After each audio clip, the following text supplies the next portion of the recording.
بالله من الشيطان الرجيم بسم الله الرحمن الرحيم وصلى الله على محمد وعلى آله الطيبين الطاهرين الذين أذهب الله عنهم الرجس وطهرهم تطهيرا اللهم صل على محمد وآل محمد ولعنة الدائمة الباقية على أعدائهم ومنكر فضائلهم وغاصب حقوقهم أجمعين من يوم عداوتهم إلى قيام يوم الدين أما بعد عباد الله أوصيكم ونفسي بتقوى الله فإن التقوى خير الزاد وبها المعاد وتنفع يوم لا ينفع فيه مال ولا بنون إلا من أطاع الله بقلب سليم وصلى الله على محمد وعلى آله الطيبين الطاهرين اللهم صل على محمد وآل محمد وعجل فرجهم আমার প্রিয় দর্শক ও শ্রোতাবৃন্দ আসসালামু আলাইকুম ওয়া রাহমাতুল্লাহি ওয়া বারাকাতুহু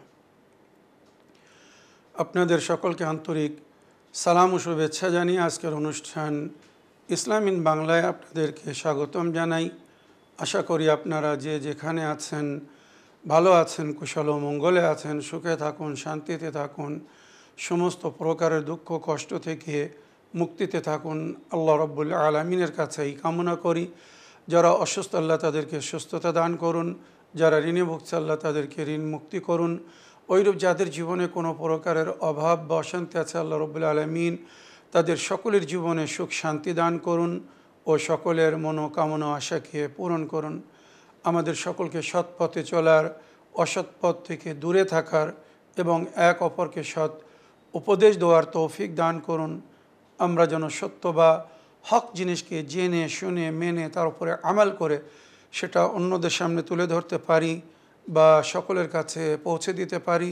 আল্লাহ রাব্বুল আলামিন আমাদেরকে সেই মনোবল ও নেক তৌফিক দান করুন, আমিন ইয়া রাব্বাল আলামিন। এই দোয়ার সঙ্গে আজকের পর্ব শুরু করতে চলেছি। আজও আমি বিনা কোনো ভূমিকায় সরাসরি আপনাদের পাঠানো পেন্ডিং প্রশ্নের উত্তর দিতে চাই। তাই আসুন দেখি কোথা থেকে কে কি প্রশ্ন করছেন বা কে কি জানতে চাচ্ছেন। সালামুন আলাইকুম, ইসলামিন বাংলা। প্রিয় সাবির ভাইজান, আশা করি আপনি ভালো আছেন। ভালো থাকুন, সুস্থ থাকুন, এই দোয়া করি। আপনার কাছে সংক্ষিপ্তে সহজ এবং সরল ভাষায় হজ এবং উমরার পার্থক্য জানতে চাই। তার সাথে সাথে হজ ওয়াজিব এবং উমরা সুন্নত, এই বিষয়ে আমাদেরকে কি কি ধ্যান রাখতে হবে সেই নিয়ে আলোচনা করলে খুবই উপকৃত হতাম। খুদা হাফিজ, ফিয়ামানিল্লাহ। ওয়ালাইকুম আসসালাম ওয়া রাহমাতুল্লাহি ওয়া বারাকাতুহু।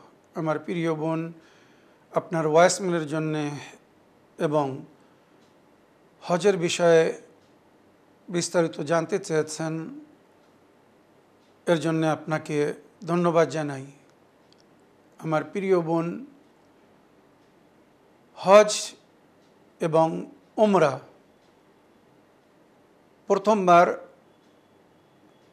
যখন কেউ হজ করতে যাবে তাকে আগে উমরা করতে হবে, পরে হজ করতে হবে। এই উমরা তার জন্যে ফরজ, কেননা উমরা না করলে হজ হবে না। এটাকে উমরায় তামাত্তু বলা হয়। আগে উমরা, তারপরে হজের আমাল শুরু হয়। তাছাড়া অন্য সময় যদি কেউ উমরা করতে যায় তো এটা উমরায় মুস্তাহাব্বা বলা হয়, নফল বা সুন্নত উমরা।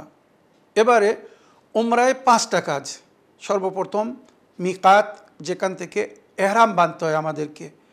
তো মিকাত থেকে এহরাম বাঁধতে হবে, নিয়াত করে, উমরার নিয়াত করে বা হজের নিয়াত করে এহরাম বাঁধতে হবে। ওখান থেকে মক্কায় গিয়ে পবিত্র কাবা ঘরে প্রবেশ করে সর্বপ্রথম খানায় কাবার 7 তাওয়াফ করতে হবে। দ্বিতীয় আমাল উমরার তাওয়াফে কাবা 7 বার তাওয়াফ করতে হবে। উমরা নিয়াত করে হোক বা হজের নিয়াত করে হোক, যে উদ্দেশ্যে সে এহরাম পরিধান করেছে সেইভাবে সে আগে সমস্ত মানাসিকে হজ বা উমরা আদায় করবে। তো খানায়ে কাবার তওয়াফ যদি শুধু উমরার জন্য হয় তো নিয়ত হবে আমি পবিত্র কাবা ঘরের 7 বার তওয়াফ করিতেছি উমরায় তামাত্তুর বা হজ্জে তামাত্তুর জন্যে, হজ্জে ইসলামের জন্যে কুরবাতান আল্লাহ। শুধু উমরা হলে উমরার জন্যে বা উমরায় মুফরাদার তওয়াফ করিতেছে পবিত্র কাবা ঘরের 7 বার কুরবাতান আল্লাহ। নিয়ত করার পরে 7 বার কাবা ঘরের চারিদিক থেকে চক্কর কাটতে হবে, হাজারে আসওয়াদ থেকে শুরু হবে আর ওখানেই এসে আবার শেষ হবে ওই কোনায় এক তওয়াফ। এইভাবে 7 বার তওয়াফ করার পরে এবারে সালাতুত তওয়াফ পড়তে হবে, 2 রাকাত তওয়াফের নামাজ পড়তে হবে। তৃতীয় আমাল যেটা সালাতুত তওয়াফ, নিয়ত হবে আমি 2 রাকাত নামাজে তওয়াফ পড়িতেছি কুরবাতান আল্লাহ। হজ বা উমরা যার জন্যে তওয়াফ করেছে সেই নিয়তেই নামাজ পড়বে। তারপরে সাফা ও মারওয়া 2 পাহাড়ের মাঝখানে সাই করতে হবে, দৌড়াতে হবে, যেটা আপনারা সবাই ভিডিওতে দেখেছেন বা যারা গিয়েছে তারা জানে। সাফা থেকে শুরু হবে, মারওয়ায় গিয়ে শেষ হবে, আবার মারওয়া থেকে শুরু হবে, সাফায় গিয়ে শেষ হবে। এইভাবে 7 বার 2 পাহাড়ের মাঝখানে যাতায়াত করতে হবে। এক জায়গায় হারওয়ালা মানে দৌড়াতে হবে, যেখানে জানাবে হাজরা দৌড়িয়েছিলেন। শেষে মারওয়া পাহাড়ে গিয়ে সাই শেষ হয়ে যাবে। এবার ওখানে শেষ আমাল হচ্ছে তাকসির, মানে সামান্য চুল বা মানে নখ বা দাড়ির চুল, পুরুষের জন্য দাড়ি বা গোপের চুল কাটলে হবে, নারীদের জন্য মাথার চুল সামান্য কাটতে বলা হয়েছে, এটাকে তাকসির বলা হয়েছে, মনে রাখবেন তাকসির। তো এহরাম, তওয়াফে কাবা, সালাতুত তওয়াফ, সাই, সাফা মারওয়ার মাঝখানে আর তাকসির, এই 5টি হচ্ছে উমরার আমাল। এরপরে হজের আমাল শুরু হবে। উমরার আমাল হচ্ছে 5টি আর হজের আমাল হচ্ছে 14টি। কত সুন্দর আল্লাহ জোড়ি মিলিয়েছে। আমরা বলি 5, 12, 14, 12 ইমাম 14 মাসুমিন বা 5 পঞ্জাতন। তো উমরার আমাল হচ্ছে 5টি আর হজের আমাল হচ্ছে 14টি। মনে রাখবেন এই 14টির মধ্যে কোনো একটি যদি কেউ জেনে শুনে ছেড়ে দেয়, বিশেষ করে 13টি যেটি হজের অংশ, যদি কোনো একটি ছেড়ে দেয় তো তার হজ হবে না, জেনে শুনে ছেড়ে দিলে তার হজ বাতিল। আর 14তম জিনিস সেটা হচ্ছে তাওয়াফুন নেসা। নারী হোক আর পুরুষ যে হজ করতে গিয়েছে তাকে তাওয়াফুন নেসা করতে হবে। এবারে যদি সে জেনে শুনে তাওয়াফুন নেসা না করে তো স্বামী স্ত্রী বা নারী পুরুষ একার জন্য অবৈধ বা হারাম। তো মনে রাখবেন। এবারে এই হজের বিষয়ে যদি আমি ডিটেলস বলতে চাই তো এর জন্য অনেক সময়ের প্রয়োজন আছে, আর যেহেতু এ বিষয়ে আমি বিস্তারিত আলোচনা করে রেখেছি কয়েকটি এপিসোডে, তাই আমি এপিসোড নম্বর বলে দিচ্ছি। আমার প্রিয় বোন, আপনি বা আমার সমস্ত দর্শকবৃন্দদেরকে আমি বলবো, আপনারা যদি হজ এবং উমরা বিষয়ে বিস্তারিত জানতে চান, আমাল, দুয়া বা মানাসিকে হজ মানে হজের যে আমাল, কোথায় কিভাবে কোন আমাল আঞ্জাম দিতে হবে, এই সমস্ত বিষয়ে আমি বিস্তারিত আলোচনা করছি কয়েকটা এপিসোডে। যেমন ইসলামিন বাংলার এপিসোড নম্বর 1510, মনে রাখবেন ইসলামিন বাংলা এপিসোড নম্বর 1510, ওইরূপ ইসলামিন বাংলা এপিসোড নম্বর 709 এবং 710 আমি পুরো উমরা কিভাবে করতে হবে, হজ কিভাবে করতে হবে, কোথা থেকে আমাল শুরু হবে আর কোথায় গিয়ে আমাল শেষ হবে, সব বিস্তারিত আলোচনা করেছি। ওইরূপ ইসলামিন বাংলার এপিসোড নম্বর 344-এ কোশ্চেন অ্যান্সার, মানে প্রশ্ন করা হয়েছিল যে হজের নিয়ম কানুন বলবেন বা শর্ত কি, ফরজ হওয়ার শর্ত কি, আদায় করার শর্ত কি। তো এখানে প্রশ্নের উত্তরে আমি বিস্তারিত মাসাইল বয়ান করেছি, হজের সমস্ত মাসলা মাসাইল বলেছি। ইসলামিন বাংলা এপিসোড নম্বর 344 ইসলামিন বাংলা অনুষ্ঠান আপনারা ইউটিউবে গিয়ে চ্যানেল উইন বাংলাকে সার্চ করুন। চ্যানেল উইন বাংলাতে গিয়ে এবারে ওখানে সার্চ যেখানে লেখা থাকে ওখানে লিখুন ইসলামিন বাংলা হজ এপিসোড বা এপিসোড হজ, শুধু এতটুকু লিখুন, এই সমস্ত এপিসোড আপনার সামনে এসে যাবে। আপনারা একটা একটা এপিসোড ভালো করে মন দিয়ে শুনুন, দেখুন। যদি কেউ হজ করতে যায় তাকে গাইড করুন, বা আপনারা নিজেরা যদি হজ উমরা করতে যান এটা ভালো করে দেখে যান, শান্তিপূর্ণভাবে হজ বা উমরা করে ফিরে আসবেন। আশা করি কোনো অসুবিধা হবে না। তোমার প্রিয় বোন এই যে এপিসোডগুলোর নম্বর বলে দিলাম, এই সমস্ত এপিসোড যদি আপনি দেখেন বা আমার দর্শকবৃন্দরা দেখেন তো আশা করি প্রশ্নের পরিপূর্ণ উত্তর পেয়ে যাবেন। অনেকের প্রশ্নের উত্তর বাকি আছে বলে আমি ক্ষমা চাচ্ছি। আশা করি আপনার প্রশ্নের আপনি উত্তর পেয়েছেন। এবারে আগের একটা অডিও নিয়ে দেখি কে কী বলতে চাচ্ছেন। সালামুন আলাইকুম, ইসলামিন বাংলা। প্রিয় সাবির ভাইজান, আশা করি ভালো আছেন। ভালো থাকুন, সুস্থ থাকুন এবং আল্লাহ আপনাকে সমস্ত বালা মুসিবত থেকে দূরে রাখুক, আপনার পরিবারের হেফাজত করুক, এই দোয়া করি।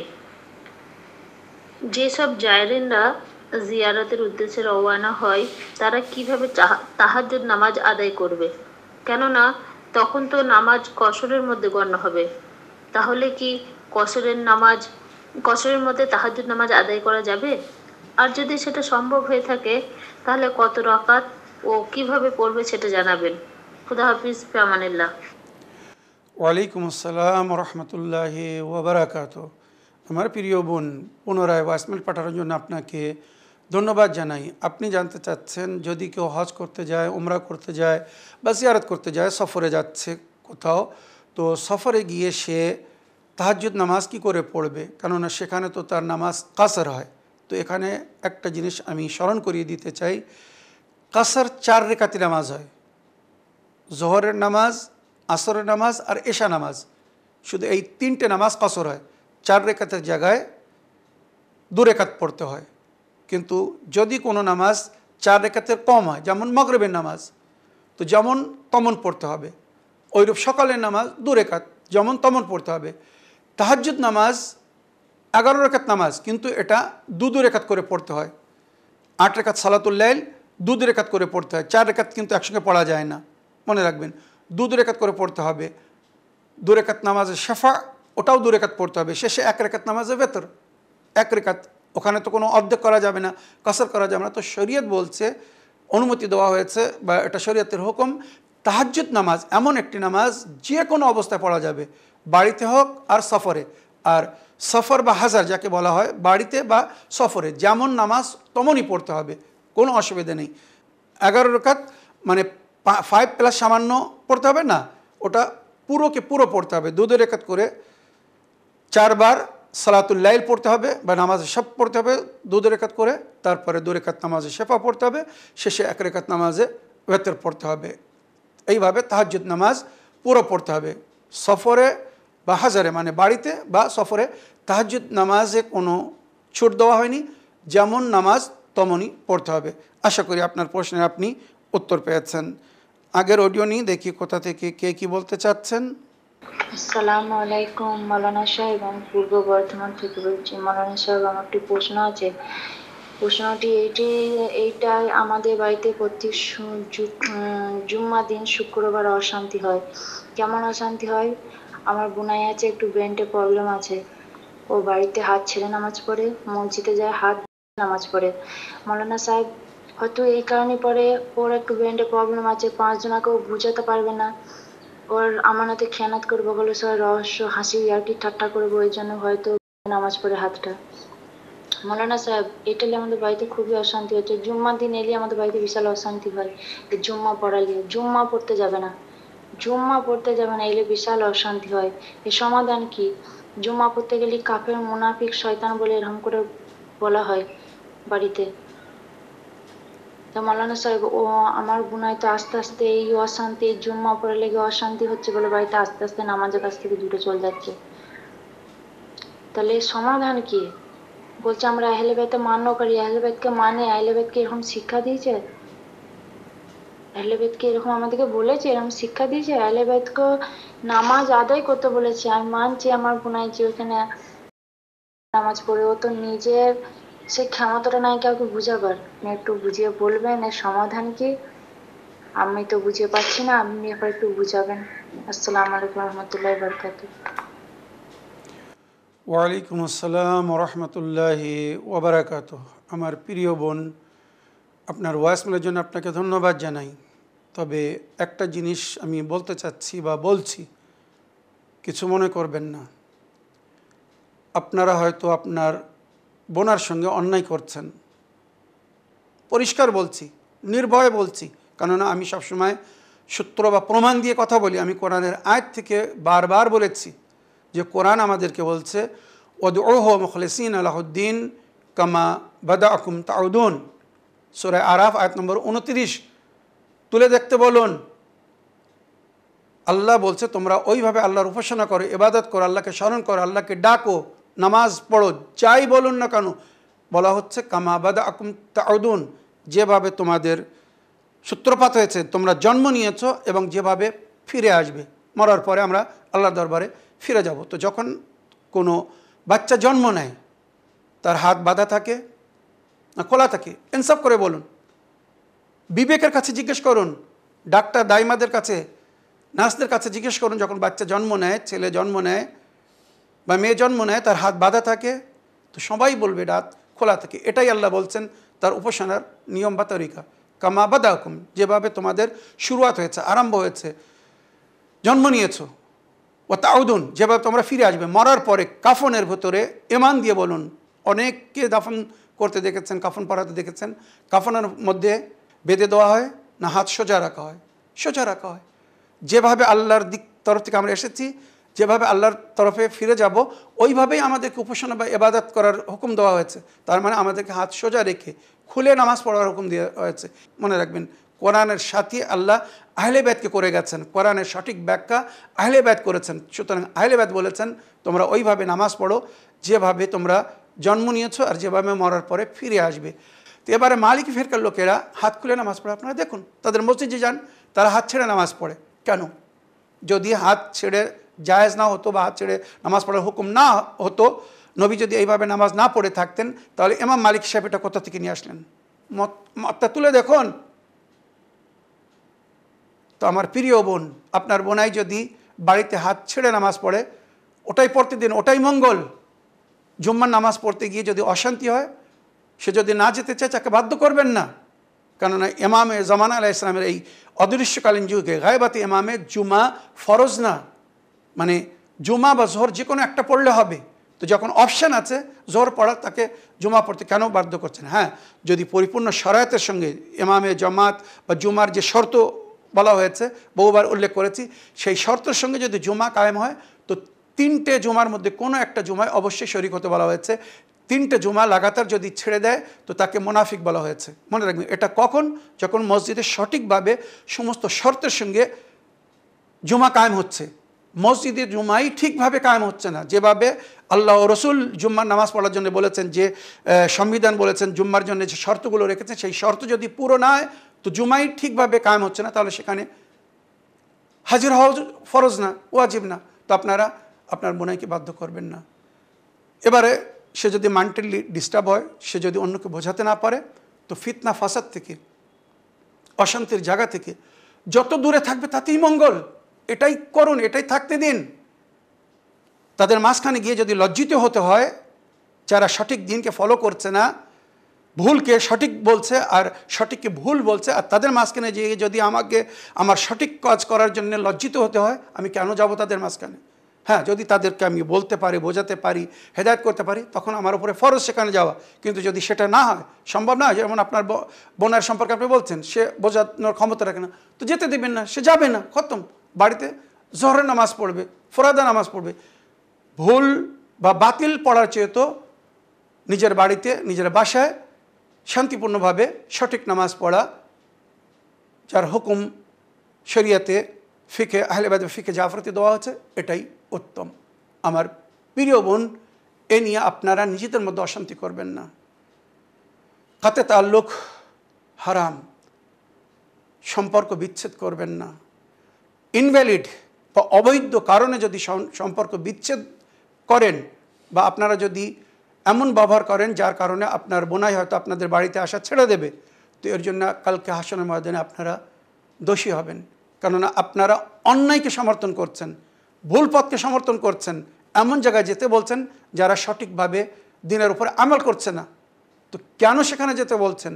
মানা করুন আরও, বরং সে যদি যেতে চায় তো বলুন তুমি ওখানে যেও না, দরকার নেই, যেখানে গেলে অশান্তি হবে বা দিন বিরোধী কাজ করতে হবে, শরীয়ত বিরোধী কাজ করতে হবে। আশা করি আপনার প্রশ্নের আপনি উত্তর পেয়েছেন। আগের প্রশ্ন দেখি কোথা থেকে কে কি জানতে চাচ্ছেন বা কে কি বলতে চাচ্ছেন।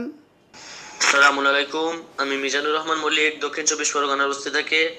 আজকে ইসলামিন বাংলায় আমার প্রশ্ন, মৃত্যুর পরে যে পোস্টমর্টম করা হয় এইটার বিষয়ে। তো মৃত্যুর পরে যে পোস্টমর্টম হয় এটা ইসলামের দৃষ্টিকোণ থেকে কেমন কাজ, এবং যেহেতু আমরা একটা দেশে বসবাস করি তো সেই দেশেরও কিছু আইন আছে যেখানে অ্যাক্সিডেন্টাল মৃত্যু কিংবা অ্যাক্সিডেন্টাল ডেথ কিংবা ওই আত্মহত্যার ক্ষেত্রে, সুইসাইডের ক্ষেত্রে, তো সেখানে সরকারের আইন অনুযায়ী পোস্টমর্টম করতে হয়। কিন্তু এক্ষেত্রে ইসলাম আমাদের কি বলে পোস্টমর্টম সম্পর্কে, এটা করা আমাদের জন্য জায়েজ কি জায়েজ নয়? এবং যেহেতু আমরা একটা দেশে বাস করছি সেই দেশের আইন আমাদেরকে মানতে হবে। তো যখন এই ইসলামের আইন আমাদের দেশের আইনের সঙ্গে দেশের আইনের এগেনস্টে যাবে তখন আমাদেরকে কোন কাজটা বেছে নেওয়া উচিত, এটা দয়া করে আমাকে জানাবেন। ভালো থাকুন, সুস্থ থাকুন, খুদা হাফেজ, ফি আমানিল্লাহ। ওয়ালাইকুম আসসালাম রহমতুল্লাহি ওবরাকাতুহ। আমার প্রিয় ভাই মিজানুর রহমান সাহেব, আপনার ভয়েসমেলের জন্য আপনাকে ধন্যবাদ জানাই। আপনি পোস্টমর্টম বিষয়ে জানতে চেয়েছেন এটা জায়েজ কি না। তো সমস্ত মুফতি মুজতাহিদিনগণরা, আমাদের মারাজে কেরামরা বিনা প্রয়োজনে, অতি অনিবার্য না হলে পোস্টমর্টমকে হারাম বা নিষেধ করেছেন। শরীরের অংশ যেমন আল্লাহ আমাদেরকে দিয়েছেন ওইভাবে আমাদেরকে আমানত স্বরূপ এটা ফিরিয়ে নিয়ে যেতে হবে। এবারে আমাদের দেশে ঘরের নিয়ম কানুন, রুল অ্যান্ড সিস্টেম হিসেবে অ্যাক্সিডেন্টাল বা দুর্ঘটনার সময় যদি কারোর ডেথ হয়ে যায়, মৃত্যু হয়ে যায়, তো তার পোস্টমর্টম হয়। তো এখানে বলা হয়েছে আপ্রান্ত চেষ্টা করতে হবে যাতে পোস্টমর্টম না হয়। এবারে যদি মজবুরি হয় যে তারা পোস্টমর্টম না করা পর্যন্ত বডি আপনাকে ফিরিয়ে দেবে না, বিশেষ করে সরকারি হসপিটালের যে নিয়ম কানুন আপনারা জানেন। প্রাইভেট হসপিটাল অনেক অনেক সময় হয়তো কথা বললে তারা মেনে নেয়, দাবি রেখে নেয়, কিন্তু সরকারি হসপিটালে তাদের নিয়ম হিসেবে তারা পোস্টমর্টম করে। তো এটা যদি অনিবার্য বা মজবুরি হয় তো মজবুরিতে নাজায়েজও জায়েজ করা হয়েছে, মজবুরিতে নাজায়েজ কাজও জায়েজ করা হচ্ছে। অনেক কাজ আছে, তো ওইভাবে পোস্টমর্টম করা যাবে। তবে এটা যদি অন্য কোনো উপায় বা রাস্তা না থাকে, যেমন করোনার সময় যে মারা যেত তার পোস্টমর্টম হতো, তারপরে বডি দেওয়া হতো, অনেক জায়গায় বডি দেওয়া হয়নি। যাই হোক, তো শরীয়তে পোস্টমর্টমকে নাজায়েজ বলা হয়েছে। তবে মজবুরিতে যদি পোস্টমর্টম করতে হয় বা করা হয় কোনো অসুবিধে নেই। আশা করি আপনার প্রশ্নের আপনি উত্তর পেয়েছেন। এবারে আপনার শেষের একটা কথা ছিল যে শরীয়তের কানুন আর দেশের কানুন যদি টকরাও হয়, মানে শরীয়ত একটা কথা বলছে আর আমার দেশের কানুন ভিন্ন বলছে, ইসলামিক শরীয়ত একটা জিনিস বলছে, দেশের কানুন অন্য বলছে।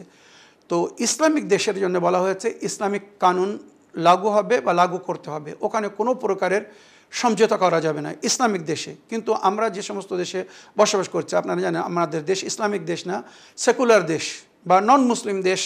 গড় ইসলামিক দেশে বলা হয়েছে দেশের সংবিধানকে ফলো করতে হবে।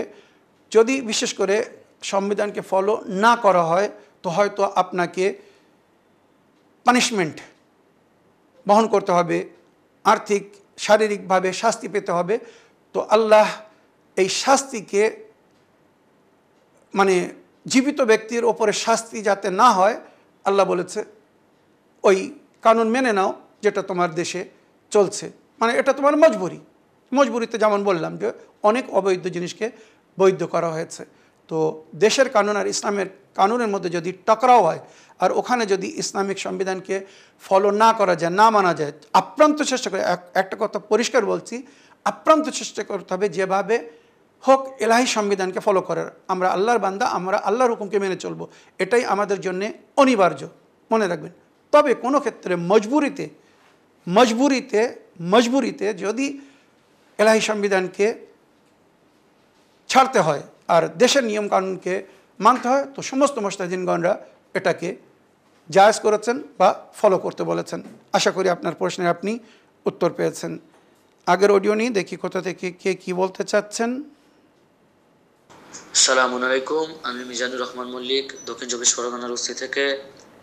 আজকে ইসলামিক বাংলায় একটা বিষয় জানতে চাই যে যখন থেকে আমার উপর নামাজ ফরজ বা ওয়াজিব হয়ে গেছে তখন থেকে আজ অবধি তো আমি আমার 5 ওয়াক্ত নামাজকে আমি কন্টিনিউ করতে পারিনি, বা এমন অনেক দিন গেছে যে দিনগুলোতে আমি নামাজ পড়িনি বা আমার নামাজ কাজা হয়ে গেছে। তো আমার নামাজ কতটা কাজা হয়ে গেছে যখন থেকে আমার উপরে নামাজ ওয়াজিব হয়েছে তখন থেকে আজ অব্দি আমার কতগুলো নামাজ কাজা হয়ে গেছে তার সংখ্যা কিন্তু আমার জানা নেই। তো এখন আমি সেই কাজা নামাজটাকে কিভাবে আদায় করব, যেহেতু আমি তার সংখ্যাও জানি না, এবং যদিও সংখ্যাটা অধিক মাত্রায় হয়ে থাকে, তো সেইটাকে আমি কিভাবে আদায় করব এই কাজা নামাজগুলোকে, যদি একটু জানাতেন ইসলামিক বাংলায় ভালো হতো। ভালো থাকুন, সুস্থ থাকুন। সালামু আলাইকুম, জাযাকাল্লাহু খায়র। ওয়ালাইকুম আসসালাম রহমতুল্লাহি ওবরাকাত। আমার প্রিয় ভাই মিজানুর রহমান সাহেব, আল্লাহ রব্বুল আলমিন আপনাকে নেক হায়াত ও হেদায়েত দান করুন। আপনার নামাজ, রোজা, উপাসনা, ইবাদতকে গ্রহণ করুন, কবুল করুন, আমিন। আপনি অনেক পরে হয়তো আহলে বায়াতের পথের প্রতীক হয়েছেন, উদাহরণস্বরূপ বলছি, বা কেউ যদি আহলে বায়াতের পথের প্রতীক ছিল আগে থেকেই, কিন্তু নামাজ সম্পর্কে জানতো না, গুরুত্ব দিত না, নামাজ কাজা করেছে। তো এখানে শরীয়ত বলছে তোমরা স্মরণ করো, যখন তুমি বালিগ হয়েছিলে, সাবাল্যক হয়েছিলে, মানে 15 বছর বয়স হয়েছিল, নামাজ ফরজ হয়ে গিয়েছিল, তারপরে কত নামাজ ছেড়েছ, যদি সেটাকে স্মরণ করে পড়তে পারো অতি উত্তম। যদি স্মরণ না করতে পারো, কোন কোন নামাজ মাঝে মধ্যে হয়তো পড়েছো, মাঝে মধ্যে পড়োনি, কেউ হয়তো অনেক দিন মোটেও পড়োনি, তো এইভাবে যেভাবে স্মরণে আসবে ওইভাবে আদায় করতে বলা হয়েছে। দেখা যাচ্ছে সকালের নামাজ কাজা করেছিলে, মনে পড়েছে সকালের নামাজ পড়ো, জোহর আসর পড়েছিলে সেটা কাজা করতে হবে না, মাগরিব এশার নামাজ কাজা হয়েছিল, মাগরিব এশা পড়ো। এইভাবে যেটা নিশ্চিত রূপে মনে থাকবে যে আমি এই নামাজগুলো পড়িনি, সেইগুলো আগে আদায় করতে হবে। এবারে আপনার শেষের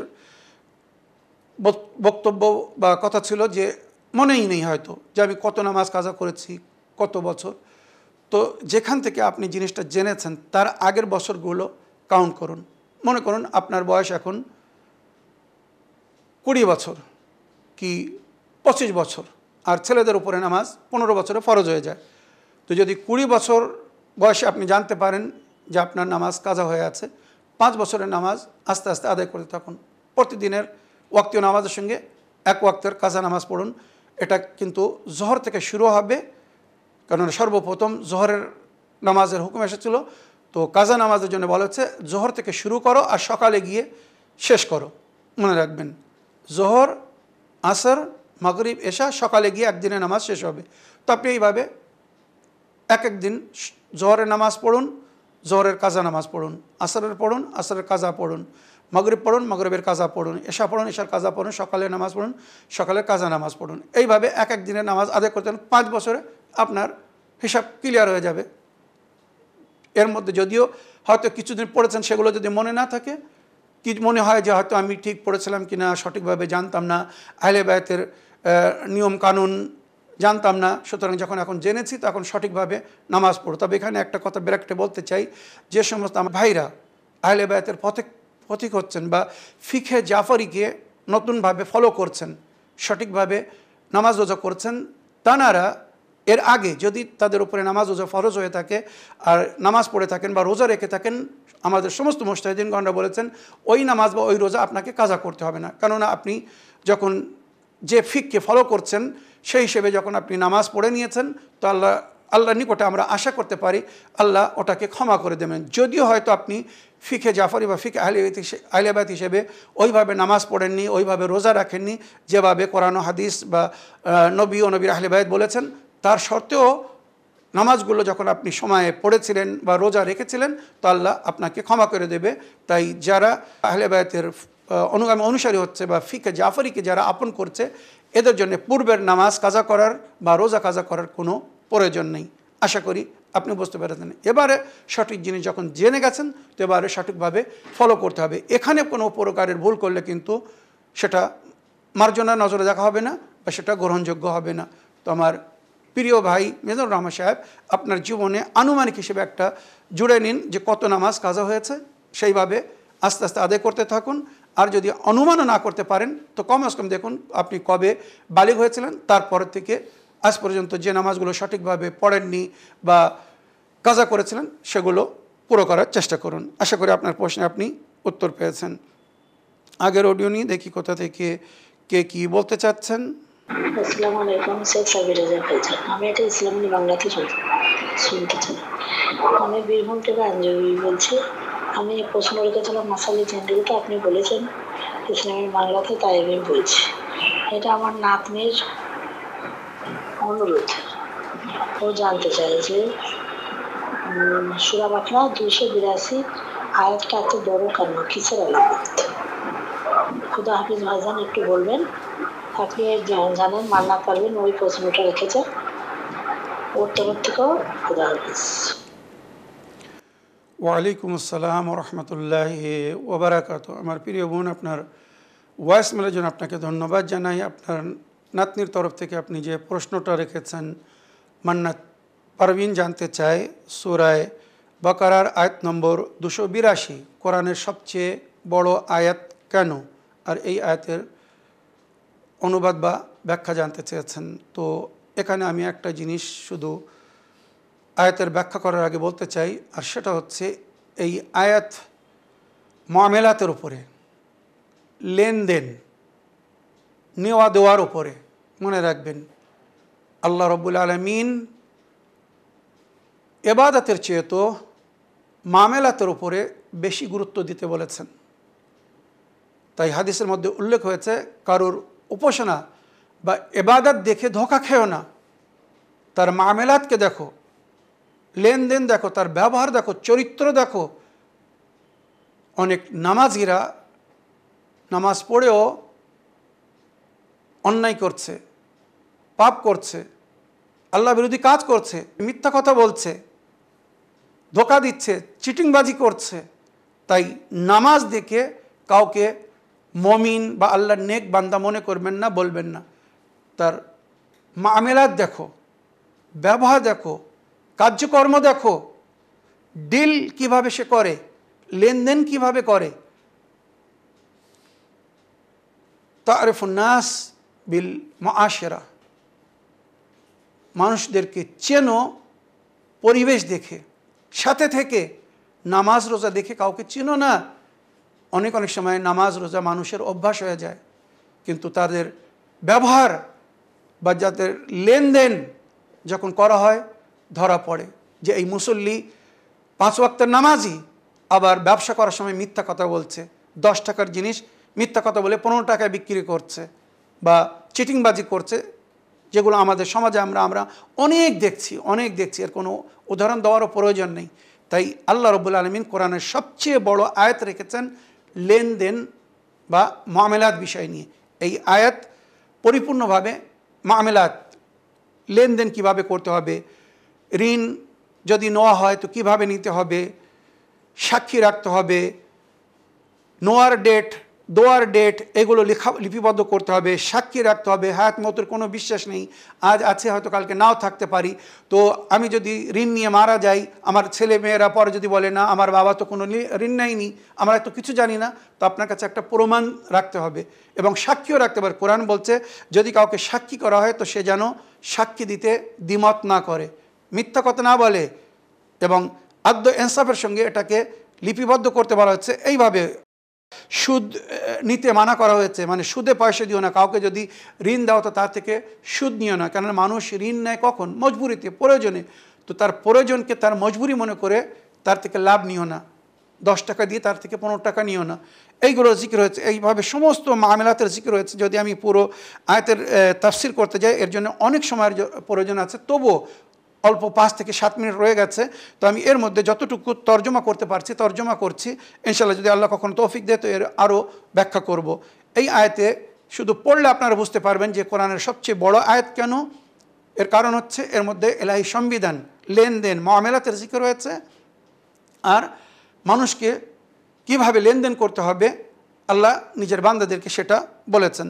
ইয়া আইয়ুল্লাযীনা, বিসমিল্লাহির রহমানির রহিম, ইয়া আইয়ুল্লাযীনা আমানু ইযা তাদায়্যানতুম বিদাইনিন, হে বিশ্বাসীগণ, যখন তোমরা এক অপরকে ঋণ দেবে, ধার দেবে, পয়সা উধার দিবে, এলা আজালিম মুসাম্মা, বিশেষ পিরিয়ডের জন্য, তো সেগুলো কি করতে হবে? ফাকতুবুহ, লিপিবদ্ধ করো, লেখো কবে নিচ্ছ আর কবে ফেরত দেবে। যদি খোদা না খাস্তা মজবুরিতে ফেরত দিতে লেট হয়ে যায় তো ক্ষমা চাইবে, কিন্তু এটা লিখতে হবে যে এই সময় এত টাকা নিলাম, এত দিনের মধ্যে ফিরিয়ে দেবো। কেউ যদি কারোর কাছ থেকে ঋণ নেয় আর তার যদি নিয়াতে না থাকে ঋণ শোধ করার, আমাদের মধ্যে অনেকেই এমন আছে তারা ঋণ নেওয়ার সময় খুব মিষ্টি মুখে হাসি মুখে ঋণ নেয়, আর চাইতে গেলে তখন মুখ কালো হয়ে যায়, বা ঋণ দেওয়ার পরে যখন চাওয়া হয় তেমন মনে হয় যেন সে ঋণ যদি আমার ফেরত দেয় তো আমার উপর উপকার করছে। ওই জন্যে মামেলাতকে দুরুস্ত রাখতে বলা হয়েছে, মানুষকে মামেলাতের মাধ্যমে চিনতে বলা হয়েছে। যেভাবে সে ঋণ নিচ্ছে সেইভাবে যেন কথা মতো ঋণ সময়ের মধ্যে আদায় করে দেয়। হাদিসের মধ্যে বলা হয়েছে ঋণ দেওয়ার মতো সওয়াব আর অন্য কোনো দানের মধ্যে নেই। আপনি যে দান খয়রাত করছেন, আল্লাহর পথে কাউকে কিছু দিচ্ছেন, হয়তো যাতে দিচ্ছেন সেই সময় তার প্রয়োজনে নেই, তাকে গরিব অভাবী দরিদ্র মনে করে আপনি দিলেন, সে পয়সাটা নিয়ে রেখে নিল, পরে তার কাজে আসবে, কোনো অসুবিধা নেই, এরা আপনার সওয়াব পাবেন। কিন্তু যদি ঋণ দেন তো হাদিস বলছে কাউকে ঋণ দেওয়া যতদিন সে ঋণ শোধ না করছে, আপনার পয়সা যদি ফেরত না দেয়, তো 1 দিরহামের বদলে যেটা আপনি ঋণ দিয়েছেন, ধার দিয়েছেন, 1 দিরহামের বদলে 18 দিরহাম আল্লাহর পথে প্রতিদিন দান করার সওয়াব পাবেন। কেননা ঋণ প্রয়োজনে নেয়। আর কোনো মমিনকে যদি ঋণ দেন তো 1 দিরহামের বদলে, এবারে যত দিরহাম দেবেন, যত টাকা দেবেন, মনে করেন 1 টাকার বদলে আপনি 18 টাকা প্রতিদিন আল্লাহর পথে জাকাত খয়রাত দান খয়রাত দেওয়ার সওয়াব পাচ্ছেন। যতদিন ওই পয়সাটা ফেরত না দিবে আপনার খাতায় ওই দান খয়রাতের সওয়াব লেখা হবে। তাহলে কত বড় কথা বা কত বড় জিনিস ভেবে দেখুন। এইভাবে নবীর যুগে এইভাবে নবী নিজের উম্মতকে এক অপরের সঙ্গে কোঅপারেট করার তরিকা শিখিয়েছিলেন, বা এলাই সংবিধান এভাবে ছিল যে প্রয়োজনীয় ব্যক্তিকে মদত করো, এটা তোমার বিফল যাবে না, দুনিয়াও পয়সা ফেরত পাবে, আর তাছাড়া যতদিন পয়সা তার কাছে থাকবে ওই পয়সা তোমার উপরে না জাকাত আছে না খুমুস আছে, বরং প্রতিদিন 1 টাকার বদলে 18 টাকা জাকাত দেওয়ার বা আল্লাহর পথে দান করার তুমি সওয়াব পাবে। আশা করি এই সওয়াব থেকে আমরা নিজেকে বঞ্চিত করব না। যার ক্ষমতায়, যার সক্ষমতায় আছে বা থাকবে, সে এক অপরের সহযোগিতা করবে। বিশেষ করে মমিনের কাজে আসে। কাদায়ে হাজতুল মমিন 90 বছর আল্লাহর ঘরে পবিত্র কাবা ঘরে কেউ যদি এতেকাফে থেকে রোজার অবস্থায় এতেকাফে থেকে 90 বছর কাটায়, তার যে সওয়াব, ইমামে হাসান আলাইহিস সালাম বলছেন এক মমিনের প্রয়োজনকে যদি পুরো করা হয় তো আল্লাহ সেই মুহূর্তে তার জন্য সেই সওয়াব লিখে দেয়। 90 বছর আল্লাহর ঘরে ইবাদত করা, উপাসনা করা, এতেকাফের যে সওয়াব, এক মমিনের প্রয়োজনকে পুরো করলে আল্লাহ তাকে সেই সওয়াব দান করবেন। তো ওই জন্যে ঋণ দেওয়ার সওয়াব অনেক বেশি। তবে এখানে বলা হয়েছে যে ব্যক্তি ঋণ নেবে তারও দায়িত্ব আছে সময়ের মধ্যে ঋণের পয়সা, ধার নেওয়া পয়সা ফেরত দিতে হবে। যদি এই ব্যক্তির নিয়ত খারাপ হয় যে আমি ঋণ নেবো কিন্তু ফেরত দেবো না, তো ওই একটা পয়সা তার কবরে সাপ, পোকামাকড় এবং আযাব হয়ে আসবে, আর ইহকালেও সে কষ্ট পাবে, পরকালেও কষ্ট পাবে। মনে রাখবেন। তো ঋণ দেওয়ার সময় নির্ধারিত করতে বলা হয়েছে, সেটাকে লিখতে বলা হয়েছে। ওয়ালিয়াকতুব বাইনাকুম কাতিবুন বিল আদল, একজন ব্যক্তি আদালতের সঙ্গে যেন লেখে, যত পয়সা দেওয়া হচ্ছে সেই হিসেবে ওই পয়সা তাকে ফেরত দিতে হবে, এভাবে যেন লিপিবদ্ধ করায়। ওয়ালা ইয়াবা কাতিবুন আন ইয়াকতুবা কামা আল্লামাহুল্লাহ, কোনো কাতিবকে যদি লিখতে বলা হয় সে যেন মানা না করে। আসলে এটা প্রাচীন যুগে যে সময় সবাই লিখতে পড়তে জানতো না, কিছু সীমিত লোকেরা লিখতে পড়তে জানতো, তাই ওখানে গিয়ে লেখাতে হতো যে ভাই আমার কাছ থেকে ঋণ নিচ্ছে বা আমি ঋণ নিচ্ছি, এটাকে তুমি একটা কাগজে একটু লিখে দাও। তো কাতিবকে, লেখককে বলা হচ্ছে আদালতের সঙ্গে লিখবে, অন্যায় করবে না। 10 টাকা দিচ্ছে ওখানে 15 টাকা লিখে দেবে না, বা সময় যেটা বলা হচ্ছে সেটাকে ভুল লিখবে না, আদালতের সঙ্গে এটাকে লিপিবদ্ধ করতে বলা হচ্ছে। ওয়ালিয়াকতুব বাইনাকুম কাতিব বিল আদল ওয়ালা ইয়াবা কাতিবুন আন ইয়াকতুবা, কোনো লেখক যেন লিখতে মানা না করে, যদি মানা করে সে গুনাহগার হবে। কামা আল্লামাহুল্লাহ, যেমন আল্লাহ বলেছে নেক কাজে সহযোগিতা করো, ওইভাবে সহযোগিতা করতে বলা হয়েছে, ওইভাবে লিপিবদ্ধ করতে বলা হয়েছে, লিখতে বলা হয়েছে। ফালিয়াকতুব ওয়ালিয়ামলিল আল্লাযী আলাইহিল হাক্কু ওয়ালিয়াত্তাকিল্লাহ রাব্বাহু ওয়ালা ইয়াবখাস মিনহু শাইআন, এখানে বলা হয়েছে সঠিকভাবে লেখো, যেভাবে লিখতে বলা হয়েছে উভয় পক্ষের মধ্যে সমঝোতা হয়েছে ওইভাবে হকের সঙ্গে লেখো, আর আল্লাহর ভয় করে চলো। এ বিষয়ে যেটা দেওয়া হয়েছে তার থেকে যেন কম না করা হয়। 10 টাকা দিয়েছে, ফেরত দেওয়ার সময় 5 টাকা দিচ্ছে কি 9 টাকা দিচ্ছে, 1 টাকা আমাকে ছেড়ে দাও না, যতটা নিয়েছেন ততটা ফেরত দিন। এবারে যদি সামনেওয়ালা যার থেকে আপনি পয়সা নিয়েছেন সে যদি স্বেচ্ছায় ছেড়ে দেয়, আপনি রেহাই পেয়ে যাবেন। সে যদি বলে ঠিক আছে 10 টাকা নেই 9 টাকা দিয়ে দাও, আমি মেনে নিচ্ছি, রাজি হয়ে যাচ্ছি, মুক্তি পেয়ে যাবেন। তবে 10 টাকা নিয়ে যদি জোরপূর্বক 9 টাকা দেন, এটা রাজি হবেন না। ওইরূপ এখানে আরও একটা জিনিস বলি, যেটা এখানে আয়াতের শেষে সুদের জিকির হয়েছে। হয়তো আজকের এপিসোডে সময় শেষ হয়ে যাওয়ার কারণে আমি আজকে পরিপূর্ণভাবে ব্যাখ্যা করতে পারছি না বা অনুবাদও করতে পারছি না, তাই শরীয়তের মাসলাটা বলে দিচ্ছি। ঋণ আপনি দিয়েছেন উইদাউট ইন্টারেস্ট, কোনো সুদ নেওয়ার নিয়ত ছিল না বা সুদের উল্লেখ করেননি যে এত টাকায় এত টাকা সুদ দিতে হবে। আপনি কোনো মমিনকে 100 টাকা, 1000 টাকা কি 1 লাখ টাকা ঋণ দিয়েছেন, নেক নিয়তে সওয়াব পাবেন, ঋণের দোয়ার যে সওয়াব যার জিকির করেছি। এবারে সে ফেরত দেওয়ার সময় স্বইচ্ছায়, আমি আপনার কাছ থেকে ঋণ নিয়েছি 1 লাখ টাকা, ফেরত দেওয়ার সময় আমি স্বইচ্ছায় আপনাকে 1,10,000 দিচ্ছি, 10,000 বেশি করে দিচ্ছি। আপনি কিন্তু দাবি করেননি, আমি আমার স্বইচ্ছায় বেশি করে দিচ্ছি যে আপনি আমার মুসিবতের সময়, মুশকিলের সময় কাজে এসেছিলেন, আমার সহযোগিতা করেছিলেন, আমি খুশি হয়ে আমি সেই পয়সা থেকে আয় করে আপনাকে 10,000 বেশি দিতে পারছি বা বেশি দিচ্ছি। আপনি কি নিতে পারবেন? অবশ্যই নিতে পারবেন। স্বইচ্ছায় বিনা দাবিতে যদি কেউ ইন্টারেস্ট দেয়, মানে বেশি করে দেয়, এটা আপনি নিতে পারবেন। ওই জন্যে ব্যাংকের লেনদেনকে সমস্ত মুস্তাহিদিনগণরা জায়েজ করেছেন। আমরা যখন ব্যাংকে টাকা রাখি সেভিং অ্যাকাউন্টে, ব্যাংক স্বইচ্ছায়, মানে আমরা সেখানে কোনো এগ্রিমেন্ট করি না, শর্ত রাখি না যে আমাকে এত টাকা দিলেই আমি ব্যাংকে টাকা রাখবো। যদি এমন করা হয় এটা এগ্রিমেন্ট আর এটা ঠিক না। কিন্তু আমি টাকা হেফাজতের জন্য রেখেছি, ব্যাংক আমার টাকা ইনভেস্ট করছে, তারা খরচ করছে, বিজনেসে লাগাচ্ছে, সেখান থেকে আয় করে, অনেক আয় করে তার একটা অংশ আমাদেরকে দিচ্ছে। তো সমস্ত মুস্তাহিদিনগণ এই ইন্টারেস্টকে জায়েজ করেছেন, কারণ এটা আপনার দাবি ছিল না, আপনি জোরপূর্বক নিচ্ছেন না, তারা স্বইচ্ছায় দিচ্ছে। মনে রাখবেন, ওইভাবে কোনো পাবলিক, কোনো সাধারণ মানুষকে, কোনো মমিনকে যদি আপনি ঋণ দেন আর সে যদি স্বেচ্ছায় আপনাকে কিছু বেশি করে দেয়, আপনার জন্য এটা হালাল। তবে তার কাছ থেকে দাবি করে জোর করে নিতে পারবে না, এটা সুদ এবং হারাম। এই আয়াতের শেষে এর জিকির হয়েছে। এখানে আরও অনেক তাফসীর, মানে কোরআনের সবচেয়ে বড় আয়াত আর এলাহি সংবিধান খুব ডিটেলসে জিকির হয়েছে। সুতরাং অন্য কোনো সময় যদি আল্লাহ তৌফিক দেয় তো আয়াত পড়ে তার তর্জমা করব বা তার ব্যাখ্যা করব। আজ সময় শেষ হয়ে যাওয়ার কারণে আমি ক্ষমা চাচ্ছি। আমার প্রিয় বোন, আশা করি এই যে সারাংশটা বললাম আর কেন কোরআনের সবচেয়ে বড় আয়াত এটা, সেটাও বললাম, আপনি আপনার প্রশ্নের উত্তর পেয়েছেন। মান্নাত পারভিনকে আমার সালাম বলবেন আর আমাকে বা আমাদেরকে দোয়াতে স্মরণে রাখার জন্য বলবেন। এই বলে আমার আজকের বক্তব্য এখানে শেষ করলাম। ওয়া আখিরু দাওয়ানা আলহামদুলিল্লাহি রাব্বিল আলামিন। আসসালামু আলাইকুম ওয়া রাহমাতুল্লাহি ওয়া বারাকাতুহু।